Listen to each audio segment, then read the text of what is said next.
નમસ્કાર વિદ્યાર્થી મિત્રો, શિક્ષા મોટિવેશન યુટ્યુબ ચેનલમાં આપ સર્વ વિદ્યાર્થી મિત્રોનું હાર્દિક સ્વાગત કરું છું. વિદ્યાર્થી મિત્રો, આજે આપણે વાત કરીશું ધોરણ 10 ચેપ્ટર નંબર 18 છે ભૂખથી ભૂંડી ભીખ.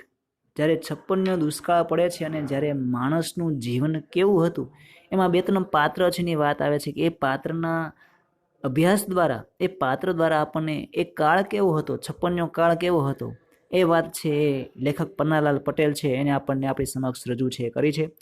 તો આપણે છે પાઠનો અભ્યાસ છે કરીએ એ પહેલાં આપણે પન્નાલાલ પટેલ છું ને એનો ટૂંકમાં પરિચય છે આપણે મેળવી લઈએ.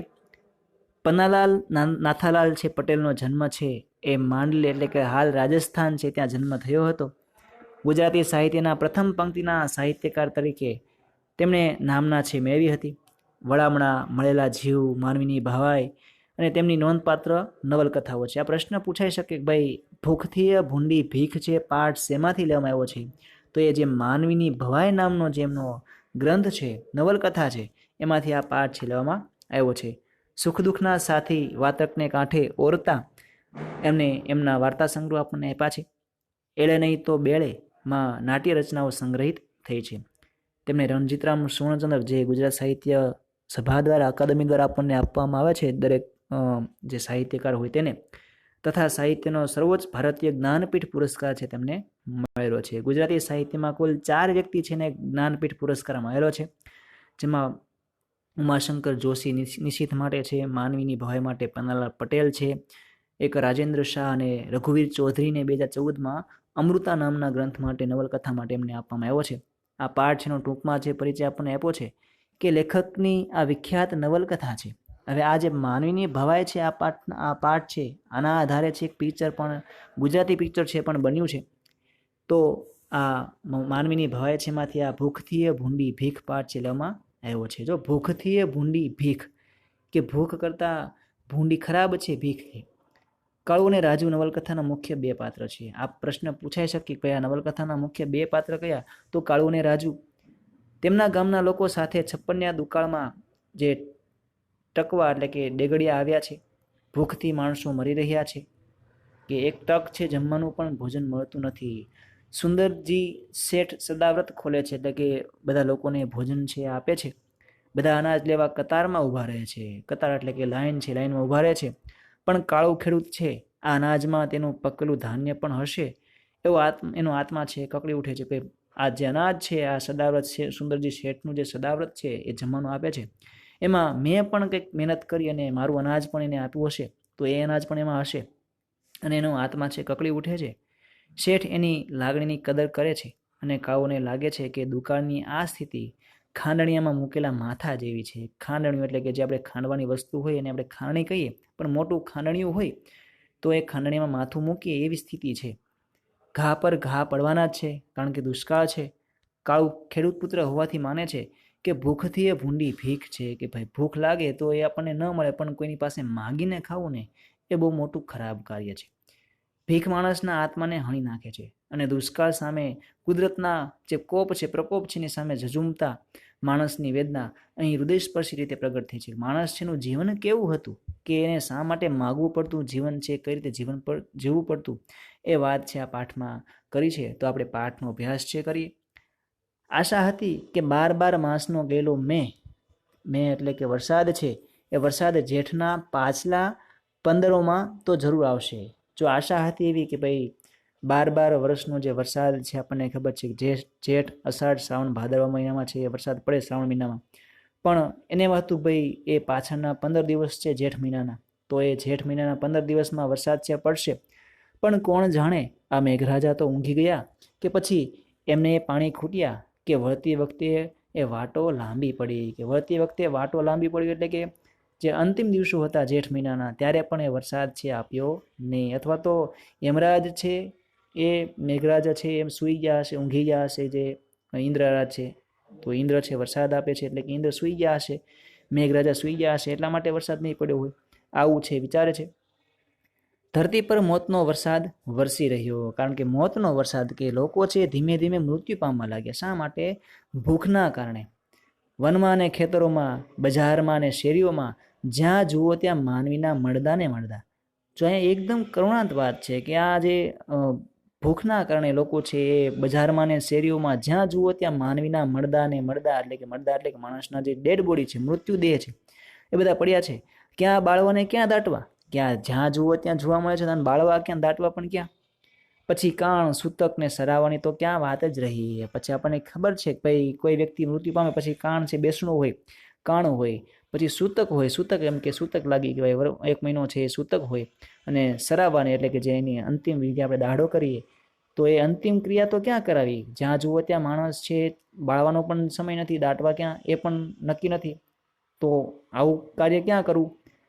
પાછલા રહેલા તો સંબંધીને આગળ કર્યાની રાહત અનુભવતા હતા. પાછળ જે રહેલા લોકો છે તો આગળ કરીને રાહત, કે અમુક લોકો આગળ મૃત્યુ પામ્યા હોય તો એના માટે બધું થઈ ગયું હશે એટલે રાહત અનુભવતા હતા. ખુશ થતા હતા કે ગણતા રહ્યા ન દેખવાને ન દાજવા, કે અમુક જે આગળ મરી ગયા છે, મૃત્યુ પામ્યા છે, એને આવા દિવસો તો ન જોવા, ન દેખવા કે ન દાજવા, કે આવા દિવસો ન જોવા ન દાજવા, એટલે કે એને દુઃખ પણ ન થાય કે આની પાછળ કે અમારા સગા પાછળ કે એનું અંતિમ ક્રિયા છે ન થઈ. અરે કાળું સરખાને તો અદેખાઈ જ આવતી હતી. રણછોડભાઈ ને શંકરદા છૂટ્યા આ દુઃખમાંથી ને ભૂખમાંથી, કે રણછોડભાઈ અને શંકરદા 2 વ્યક્તિ છે જે એ ભૂખમાંથી એના મૃત્યુ છે પામ્યા હશે, અને કાળું છે ને અદેખાઈ છે આવતી હશે.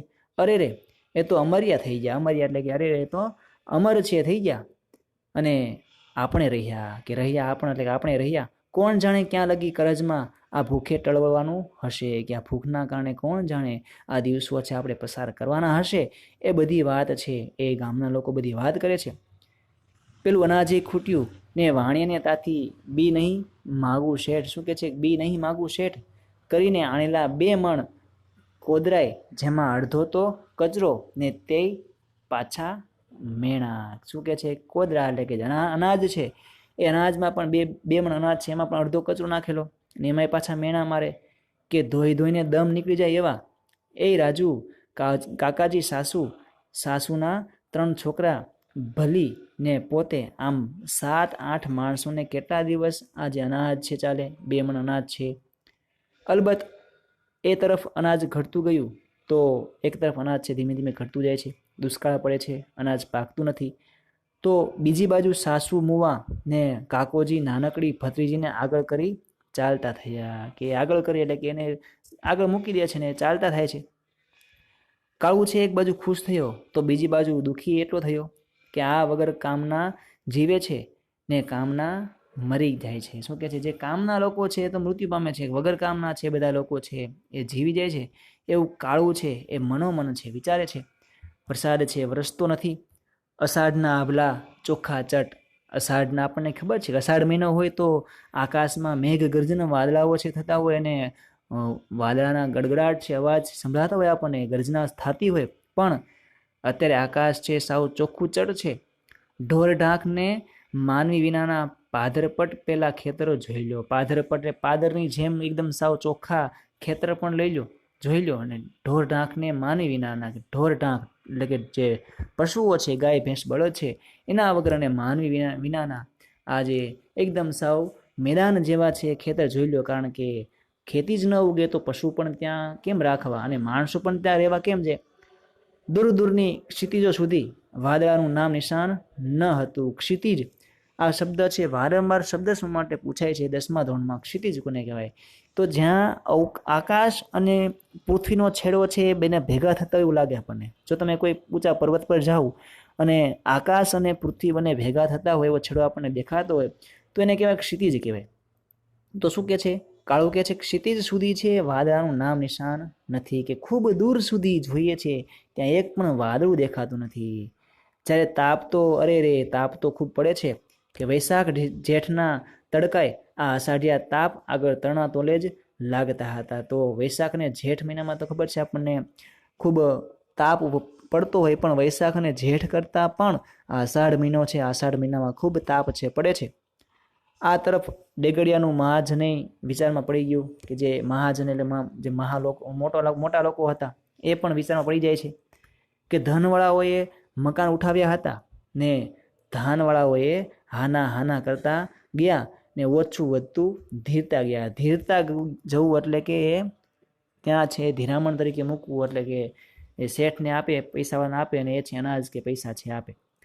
તો કોઈકને વળી સલાહ આપી કે આ અંગ્રેજ છે કે એ અંગ્રેજ સરકાર રેલ પથરાવે છે ને ધાન આલે છે, માટે જાઓ ત્યાં જો જીવવું હોય તો. કે અમુક લોકો છે મૃત્યુ પામતા પામતા એવું કહી ગયા કે તમારે જીવવું હોય ને તો સરકાર છે, અંગ્રેજ સરકાર છે રેલના પાટા છે પથરાવે છે, ત્યાં તમે જાઓ કામ કરો. આપણને ખ્યાલ છે ભાઈ પહેલાના સમયમાં છે જ્યારે દુષ્કાળ પડતા ત્યારે ઓલી ચોકડીઓ ગાવા માટે બોલાવતા કે જે રસ્તો હોય રસ્તાની બંને બાજુ ચોકડીઓ ગળાવે અને એના બદલાનું વળતર છે આપે, અનાજ છે એ સરકાર છે આપતું હતું. તો અહીં સુધી આપણે પાઠ રાખીએ. આગળનો પાઠ છે આપણે આગળના વિડીયો લેક્ચરમાં અભ્યાસ કરીશું. તો તમામ વિદ્યાર્થી મિત્રો છે અમારી આ શિક્ષા મોટિવેશન યુટ્યુબ ચેનલ સબસ્ક્રાઈબ કરજો, બેલ આઇકનને પ્રેસ કરજો, જેથી કરીને આગળનો વિડીયો છે એ આવે તેવો આપ સર્વે છે એને આ વિડીયો છે પહોંચે. તો તમામ મિત્રો સુધી આ વિડીયો શેર કરજો અને આ વિડીયો અંત સુધી જોવા માટે આપ સર્વનો ખૂબ ખૂબ આભાર. આગળનો વિડીયો છે 1-2 દિવસમાં આપણે આ શિક્ષા મોટિવેશન યુટ્યુબ ચેનલ છે એમાં મૂકી દેશું, તો એ વિડીયો પણ જોવો. ધન્યવાદ.